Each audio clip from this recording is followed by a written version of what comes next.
Alors j'ai trouvé un site assez calme, assez reposant, entre guillemets, parce que là ils sont en train de s'amuser en moto là.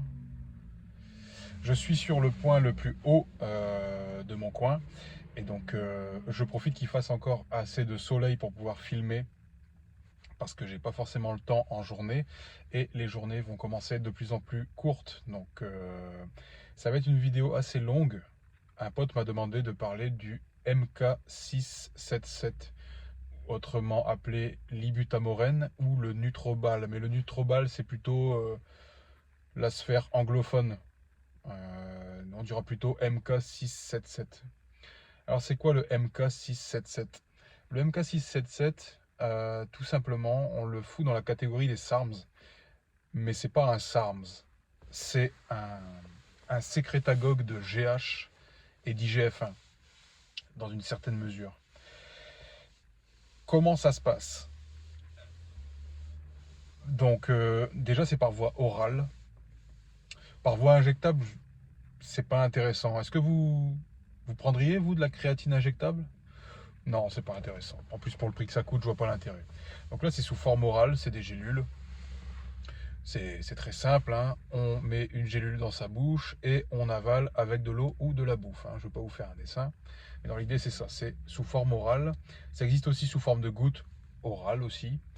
Les gouttes, j'ai pas essayé perso.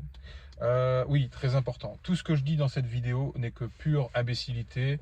C'est juste pour épater, amuser la galerie. Je suis un paria. Je ne sais pas ce que je raconte. Je suis un clown. C'est juste pour amuser la galerie. C'est de l'entertainment. Voilà, c'est pas pour autre chose.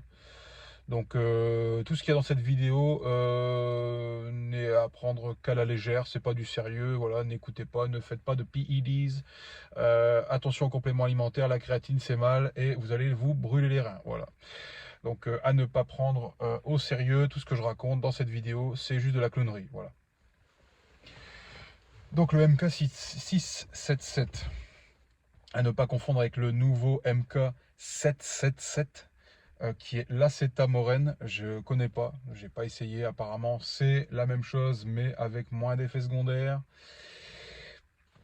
Potentiel, je ne sais pas. Donc, le MK677, dans l'idée, c'est un sécrétagogue de GH et d'IGF-1. La vidéo va être assez longue. Est-ce que je la fais en deux parties? Je ne sais pas. Je vais voir, parce qu'il y a beaucoup de choses à dire et je vais certainement en oublier. Donc, si j'en ai oublié, n'hésitez pas à mettre en commentaire. Pour ceux qui sont plus expérimentés, mettez les commentaires, il n'y a pas de problème. Si j'ai oublié certains détails, vous n'hésitez pas, ça se peut. Alors comment j'ai découvert ça? Tout simplement, en fait, je me promenais sur internet, hein, comme tout le monde. J'avais besoin d'un truc pour récupérer à l'époque, et ça tombait à pic dans une époque où j'avais... Bon, j'ai le soleil dans la tronche, mais au moins vous allez me voir correctement, donc j'évite de faire la vidéo dans le noir. Ouais, j'ai découvert ça à un moment donné où je commençais à atteindre mon pic de deadlift et de force. Le truc, c'est que j'avais pas d'effets spéciaux pour récupérer, parce que les effets spéciaux pour récupérer, il faut l'argent, et en plus de ça, bon, j'étais dans une période qui aurait pas du tout été propice à ça, donc de toute façon, c'était à rayer de la carte. Il me fallait un truc à peu près safe, où il n'y avait pas besoin de PCT, donc de relance, on pourrait dire, où il n'y a pas besoin de relance, facile d'accès, légal, hein, voilà, légal entre guillemets, qui me permettrait de récupérer sans trop d'effets secondaires ou pas du tout. Donc je suis retombé là-dessus et je me suis dit pourquoi pas l'ibutamoren. Bon, à l'époque c'était pas trop cher, donc je trouvais ça en Europe, on va dire ça comme ça, en Europe. J'ai pris ça il y a peut-être, j'ai dû commencer en 2019, un truc comme ça. En 2019. Généralement, c'est des pots qui sont vendus par 90 gélules, 120 parfois, donc ça c'est bien économique.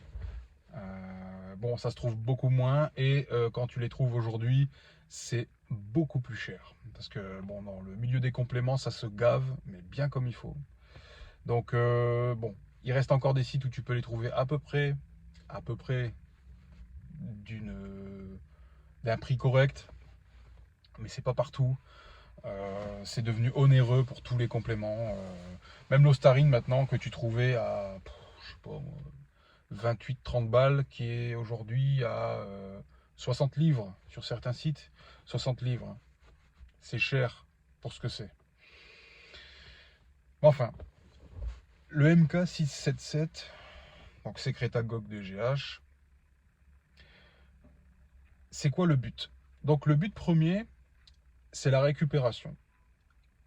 Comme ça propulse la GH, par l'intermédiaire de la gréline, qui est l'hormone de la faim. Tu vois, quand tu as un gros creux, là, que tu as la dalle, tu as un craving.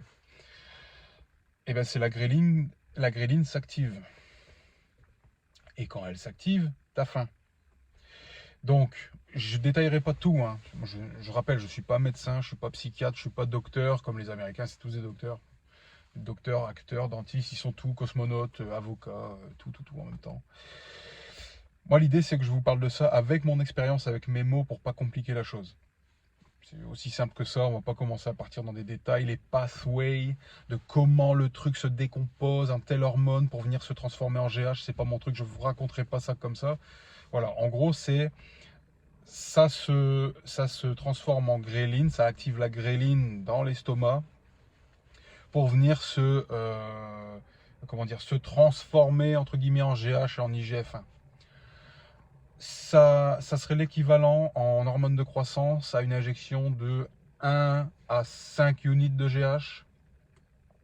La demi-vie serait, alors c'est contradictoire, mais le pic du produit, ce serait à peu près 6 heures. À peu près 6 heures. C'est là où vraiment on a le pic le plus élevé de GH. De gréline, de GH, d'hormones de croissance, d'IGF-1. C'est là où on aurait le gros pic. Sachant que le produit reste dans le sang 24 heures. Donc vous atteignez le pic entre 1 et 6 heures. Et ensuite de là, le produit commence à se décomposer tranquillement au bout de 24 heures. À peu près, hein. C'est grossier, ça dépend en fonction peut-être des personnes, ça dépend. C'est ce que moi, j'en ai conclu.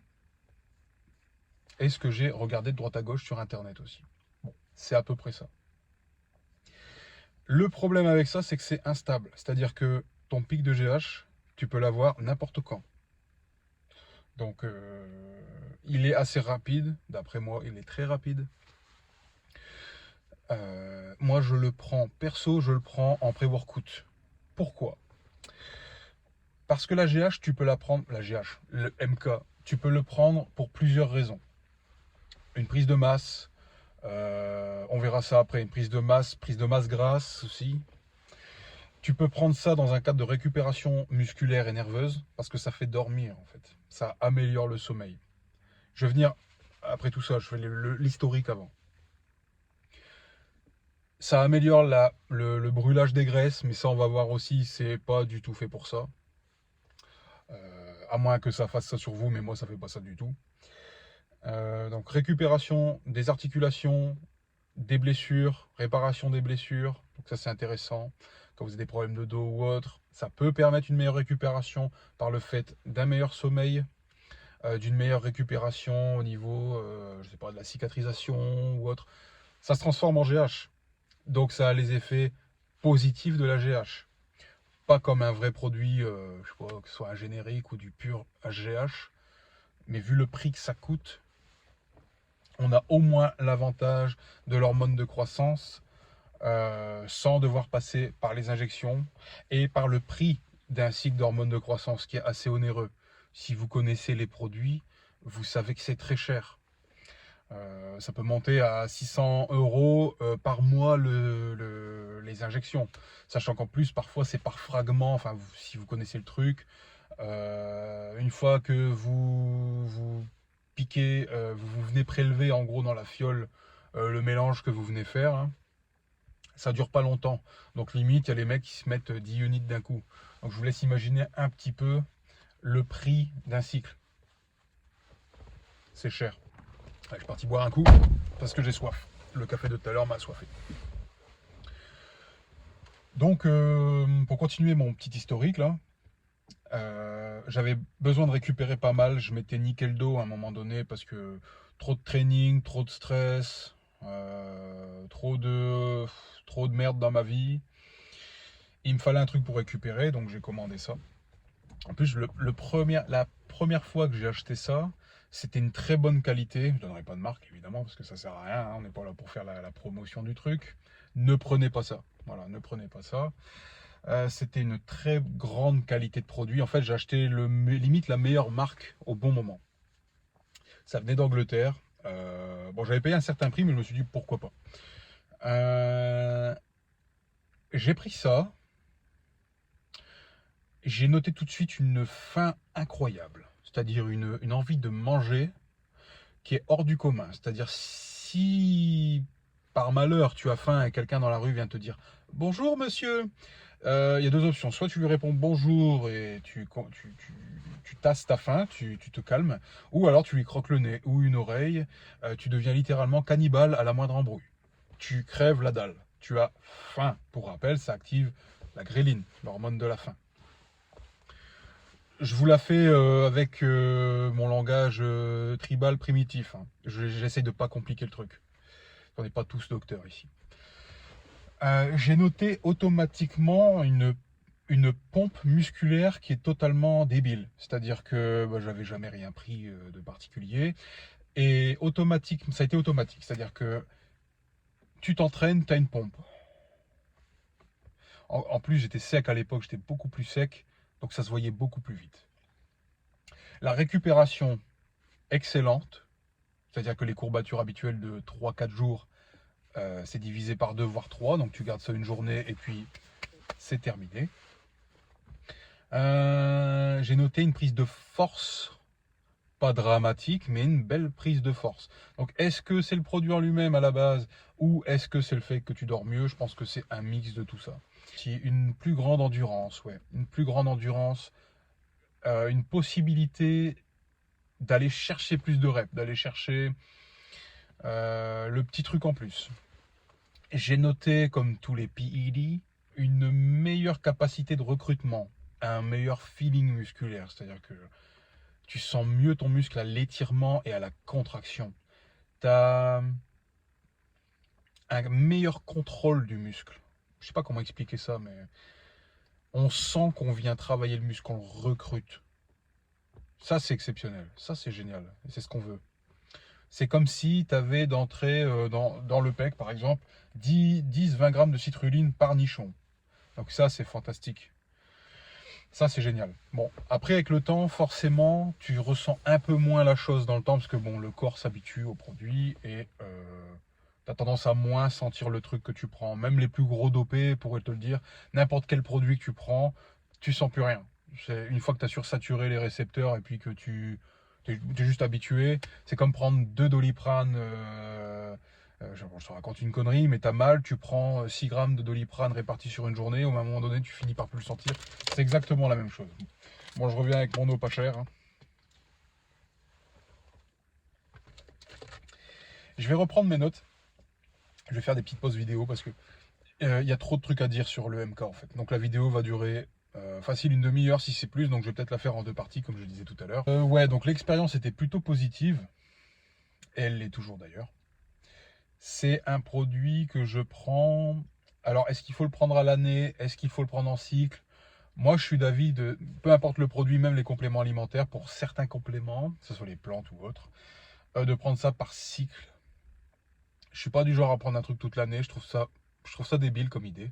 Non seulement le corps s'habitue, ça fait que tu es toujours, ça crée comme une dépendance. Tu as l'impression que si tu l'as pas pris, en plus tu vas fondre ou je sais pas quoi.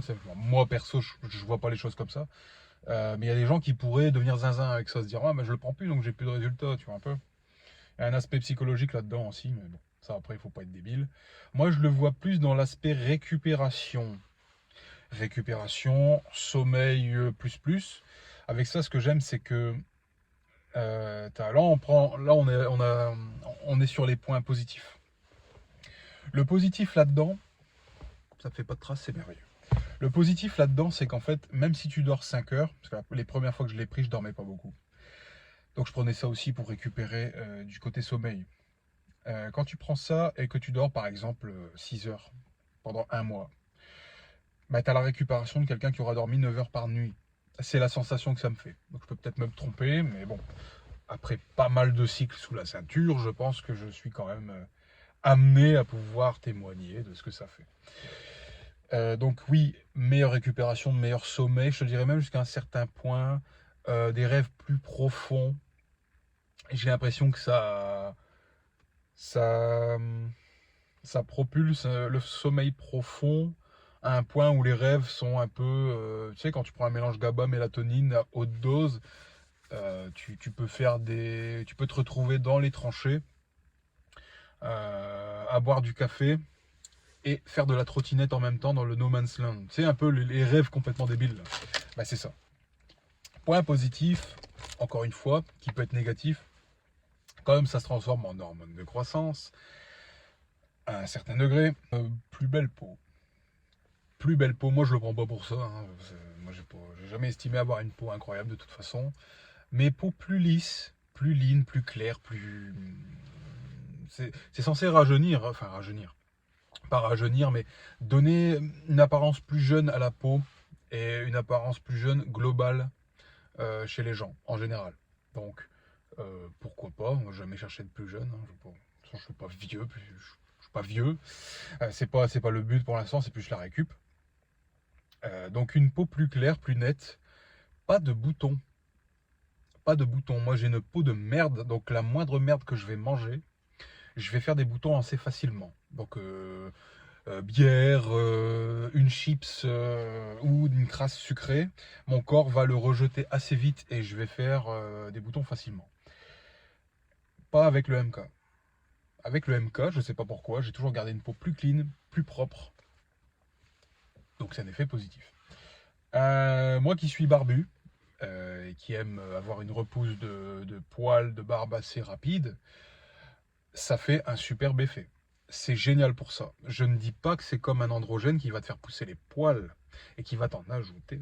Je dis juste que les poils que tu as déjà poussent plus vite. Donc ça, c'est intéressant si une personne veut se faire pousser les cheveux longs ou la barbe ou autre. Le désavantage, c'est que tous les poils, du coup, poussent plus vite. Donc, tous les poils du corps poussent plus vite. Donc ça peut être aussi un inconvénient si vous voulez être lisse tout le temps. Donc préparez les bandes dépilatoires. Hein. Moi personnellement je ne m'épile pas, hein, donc non.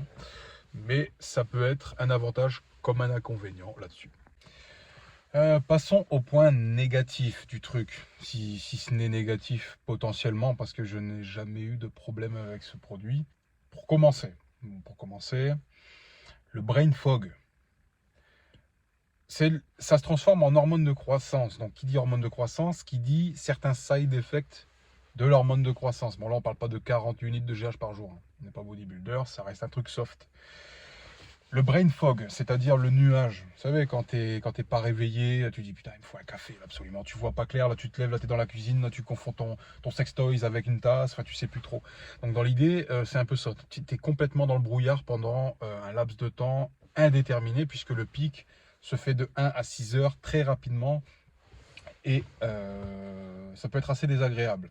Donc, quand vous le prenez le matin, c'est pour ça que j'aime pas le prendre le matin, c'est que du coup, vous êtes dans le brouillard complet. C'est pour ça que je le prends en pré-workout 1 heure avant avec mon booster. Comme ça, on est avec de la caféine dans le sang et on a tendance à pas avoir de brain fog. Au contraire, c'est fin de journée. Hop, on s'entraîne, puis après, tranquillement, on rentre, on fait ses petites affaires, on cuisine, on fait tout ce qu'il faut faire. Et puis, bah, tranquillement, on va se coucher après. Donc ça, c'est bien. Moi, j'aime bien le prendre comme ça. Au moins, j'ai pas les effets secondaires de la faim qui viennent en pleine journée. Ça, c'est pas intéressant. C'est à qui la Mini Cooper là-bas là? Du coup, je vois pas trop. Ouais, une fois qu'on est tombé dedans, on devient zinzin. C'est comme Apple. Quand vous avez un téléphone Apple, vous n'arrivez plus à redescendre sur autre chose. Et bien là, c'est exactement pareil avec les Mini Cooper. Je compare ça à Apple. C'est la même merde. Vous n'arrivez pas à en sortir en fait. Une fois que vous êtes tombé dedans, c'est terminé. Qu'est-ce que je racontais moi avec mes conneries? Ouais, le brain fog. Donc ça, très désagréable. Vous vous sentez vraiment pas énergétique. Vous avez pas d'énergie. Léthargique, on appelle ça. Vous vous sentez léthargique. Et ça, c'est pas agréable du tout. Vous avez envie de dormir tout le temps. C'est pas super. Donc c'est mieux de le prendre en fin de journée. Ça a des tendances à débalancer le sucre dans le sang. Donc je vous le dis tout de suite, si vous êtes diabétique, vous ne prenez pas ça. ou du moins vous le prenez, mais alors dans ce cas-là, vous contrôlez à mort votre glycémie parce que ça peut vous débalancer comme il faut. Donc c'est pas conseillé du tout, moi je vous déconseille de faire ça. Ou si vous avez des tendances à avoir des problèmes de santé majeurs ou autres, vous ne prenez pas ça. L'appétit, j'en ai parlé, ça donne faim tout le temps. Donc si vous êtes en mode cutting, c'est pas bon du tout. Vaut mieux prendre ça en prise de masse. Ou si vous êtes un hard gainer, si vous avez du mal à prendre du poids, ça peut être bien. Un autre side effect, c'est que ça fait de l'eau. Ça, vous pouvez pas trop l'éviter. Ça, vous avez toujours une petite bouée qui se fait. Donc là, là, je vois très bien, je vois mes abdos, mais je suis pas sec du tout. Elle est vraiment sexy cette caisse. Alors c'est un 1,6 litre conduite accompagnée, la honte. Ça c'est un 1,6 litre 184 chevaux, c'est le N18. C'est juste assez ça, c'est juste bien. Tu rajoutes une belle ligne à ça et ça fout un gros bordel. Donc comme je le disais, ça joue sur la glycémie. Ça c'est le gros problème de ce produit, c'est de l'hormone de croissance. Donc automatiquement ça joue avec ça. Donc vous pouvez vous retrouver avec des hypoglycémies ou des hyperglycémies, ça dépend. C'est plutôt des hyperglycémies, ça monte le sucre dans le sang. Et sachant que vous bouffez peut-être plus avec ça, à faire attention. On reviendra là-dessus, il y a de quoi contrer ces problèmes-là avec des plantes, de la berbérine, du fenugrec, du chrome, du gymnéma sylvestre, de la cannelle. Il y a plein d'éléments pour pouvoir contrer cette hausse de sucre dans le sang. Donc ça, on reviendra là-dessus un peu plus tard. Là, je vais vraiment parler du produit en lui-même. Donc moi, je couple ça avec ça et il y a zéro problème, quoi. Il n'y a aucun problème. Vous pourrez prendre de la metformine aussi avec, mais ça, la metformine, je laisse ça aux diabétiques. Moi, j'en ai pas besoin, je suis pas diabétique. Donc, ouais, ça peut créer vous pouvez devenir insulino-résistant. Je crois qu'on dit ça comme ça. Donc, vous pouvez faire de la résistance à l'insuline. L'insuline, libérée par le pancréas, ça sert en fait à stabiliser le sucre dans le sang. Tout simplement, en fait. Donc, je ne vais pas rentrer dans le détail, mais dans l'idée, le MK677 peut débalancer la glycémie et l'insuline. Donc ça peut faire, vous pouvez devenir diabétique et vous pouvez faire de l'insulino-résistance. Ça c'est le problème, mais on peut le contrer à des doses raisonnables, si on fait ça intelligemment et qu'on ne mange pas comme un gros sac. Si vous mangez comme un malade mental avec ça, là c'est sûr que vous allez vous dérégler, ça va être n'importe quoi. Donc on pourra contrer ce problème de sucre dans le sang avec des éléments que j'apporterai peut-être dans une autre vidéo d'ailleurs. Ça pourrait être le sujet d'une autre vidéo. Peut-être pas la faire ici. J'ai pris mes petites notes. Qu'est-ce que je disais tout à l'heure pour les sides. Vous prenez du poids. Vous avez tendance à faire de la brioche. Ça c'est quasi inévitable. Donc si vous êtes déjà un gros lard, vous allez devenir un plus gros lard. Donc à voir si vous trouvez ça bien ou pas bien. Hein. Ouais, tout de suite j'ai du gras. Je suis flotteux et c'est normal. Après je mange plus, donc c'est pas étonnant. Et donc à éviter en jour de cheat, à éviter si vous êtes en mode je mange des sucreries, des salopes. Alors je suis sûr qu'ils sont partis pisser. On évite avec le MK les sucres raffinés, les gros cheat meals 3 ou 4 fois par semaine. Et on prend ça à dose raisonnable. Le dosage, j'ai oublié, c'est effectif entre 10 et 30, je dirais. 10 mg, c'est déjà très bien. Vous avez déjà forcément l'effet. Avec 20 mg, vous avez l'effet plus prononcé. Avec 30 mg, j'ai remarqué une plus grande prise de force, plus d'endurance. En gros, c'est décuplé. Par contre, il y a des études qui prouvent ça. C'est que au plus vous dosez, au moins le produit de toute façon sera effectif. Donc il n'y a pas de différence entre 25 et 50 mg sur la réponse du corps au niveau IGF-1 et GH. Donc inutile de surdoser, ça n'a aucun sens, ça n'a pas d'intérêt. Donc à mon sens, gardez ça entre 10 et 20 mg, 30 mg peut-être pour quelqu'un de plus lourd, plus grand, plus imposant. Mais sachez que 10 mg fera l'affaire déjà au préalable.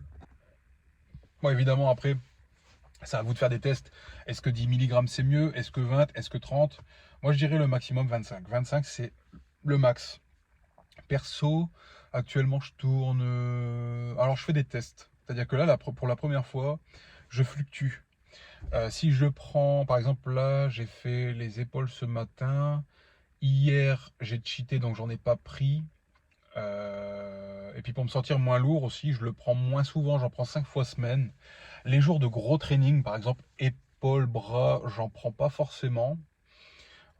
Plus pour les jambes, les pectoraux et le dos. Vraiment pour ça. Donc moi, je privilégie un dosage moyen sur les grosses séances et 2 jours de repos pour dire de libérer aussi le corps, parce que de toute façon, à tourner toujours avec un produit ou autre, ça sert à rien, même avec une plante ou autre. Je parlerai d'ashwagandha. D'ailleurs, je referai bien une vidéo sur l'ashwagandha pour ajouter un peu de contenu aussi. Ça sert à rien de surdoser. Ça sert à rien d'en prendre trop longtemps et à l'année. Moi, perso, je le fais entre 5 et 6 semaines, pas plus. Et j'en prends peut-être 2 fois dans l'année. C'est vraiment un truc quand j'ai envie de péter un plateau ou quand j'ai besoin de récupérer parce que bah, les épaules. Donc oui, je disais aussi la réparation des blessures, ça c'est hyper intéressant. Donc il y en a qui peuvent tourner avec du TB500, du BPC 157. Mais si vous n'avez pas trop les moyens de tout combler et que vous voulez un truc assez performant, qui booste les trainings et qui donne un bon feeling à l'entraînement et qui aide à dormir, MK677. C'est un no-brainer, c'est logique, il n'y a pas à chier. C'est un truc accessible, moins cher que la GH, mais avec à peu près les mêmes effets. Tu peux moduler un peu les dosages comme tu veux. Je veux dire, c'est génial, c'est plutôt super. Alors, il y a une légende qui raconte que ça boosterait dans le mauvais sens du terme, la prolactine. Ça montrait le taux de prolactin. Donc, totot, hein, et plein de lait qui sortent des tétons. C'est super, la prolactine, tout ça. Zizi par terre, qui fonctionne plus, tout ça. Voilà. Je n'ai jamais eu de problème de prolactine avec ça. Jamais. Alors, du moins, j'ai jamais eu les sides de la prolactine avec ce produit. Jamais. Si ça devait arriver, vous pouvez utiliser une forme turbo de la B6, qui est de la vitamine B6, qui est le P5P, le pyridox, je ne sais plus. J'écrirai le nom en dessous, je n'ai pas tout en tête non plus. Donc vous pouvez utiliser ça pour stabiliser la prolactine si besoin. Après il y a d'autres produits pharmaceutiques, mais c'est pas le but. Là, si on utilise un truc plus soft, c'est pas pour devoir utiliser des produits pharmaceutiques avec, ça n'a pas de sens. Ça serait neuroprotecteur, enfin ça boosterait plutôt la neurogénèse. Donc le fait que ça. Voilà. Hein. Par contre, ça ne préviendrait pas Alzheimer. Alzheimer, qui est assez controversé, pour moi, c'est pas une maladie. C'est plutôt le fait que tu n'actives pas ton cerveau, en fait. Tu sais, par exemple, quand tu as été brainwashé pendant 60 ans à coups de télévision, à coups de propagande dégueulasse, que ce soit avec TF1 ou tout le reste, hein, qui est financé par le contribuable, avec des programmes dégueulasses, avec des sigils partout, démoniaques, et comment je pourrais dire, des messages subliminaux immondes partout, à caractère sexuel et satanique, forcément, à un moment donné, ton cerveau, il lâche. Il lâche.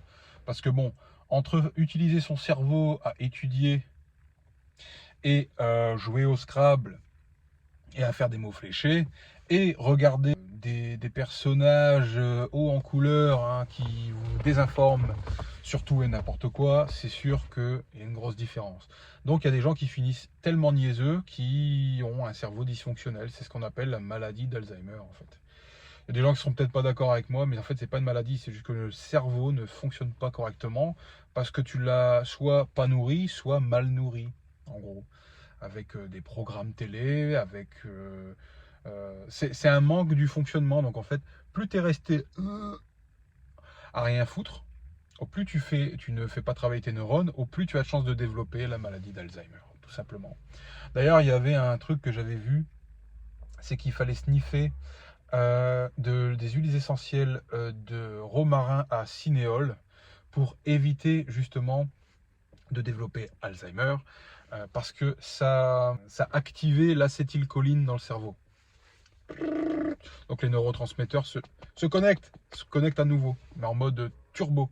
Donc juste par l'olfactif, en fait, le fait de renifler le romarin à cinéole, tu actives la choline, enfin l'acétylcholine qui permet de contrer le problème. Donc ça c'est une petite info hein, en plus. Je pense en avoir parlé pas mal du coup du MK là. On en a parlé pas mal. Le bloating, ouais ça blotte un peu. Ça peut donner l'impression d'avoir envie de chier 3 fois par jour. Même sans forcément manger beaucoup. Alors ça c'est assez chiant quand même, vous vous sentez un peu plus ballonné, c'est vrai. Au niveau intestin, comme la GH. Alors moi j'ai jamais pris de GH pharmaceutique, mais je sais que d'après ce que j'en sais, et d'après ce que les bodybuilders en font, vous remarquez qu'il y a les intestins qui poussent. Donc en fait quand vous prenez ça à haute dose trop longtemps, à un moment donné, arrivé à un certain moment du cycle, vous allez sentir comme si le bide était gonflé en fait. Comme si vous aviez 8 kilos de crottes qui se promenaient en fait en dansant dans l'intestin. En gros, c'est ça. Mais si vous surbouffez pas, il n'y a pas ces problèmes-là. J'ai remarqué aussi donc le côté manque de sucre. C'est peut-être ça aussi, ou alors est-ce que c'est moi qui mange pas assez à certains moments de la journée? Je suis pas un gros mangeur, moi. Je suis pas un gros mangeur. Il se peut aussi que vous arrivez à l'entraînement. Donc est-ce que c'est la léthargie due à ça ou est-ce que c'est la baisse de sucre? Je ne sais pas. Donc prévoyez toujours en fin de journée si vous sortez du boulot, par exemple. Moi je finis le boulot, ça peut être un peu plus tôt comme un peu plus tard. Dès que je prends mon booster, j'ai toujours avec moi un peu de malto avec ou une barre protéinée ou un truc pour dire de me réveiller un peu. Parce que sinon c'est sûr que ça va pas bien se passer. Donc toujours prévoir de la bouffe sur soi quand même au cas où. Au moins une pomme ou un truc. J'adore les pommes. A doctor a day, take a apple away. Take the apple away. Donc à retenir, c'est bon pour les joints, c'est bon pour la récup, c'est bon pour le sommeil, mais attention, à le prendre en fin de journée, c'est beaucoup mieux. Entre 10 et 20 mg, pas plus, ça sert à rien de surdoser, vous n'aurez pas plus de résultats. Ça peut aider à construire de la masse, à construire du muscle. Ça aide à avoir une belle peau, à avoir une barbe plus longue. Eh ouais, la barbe d'hiver, mec. La barbe d'hiver, mec, c'est génial. C'est génial, mec, la barbe d'hiver.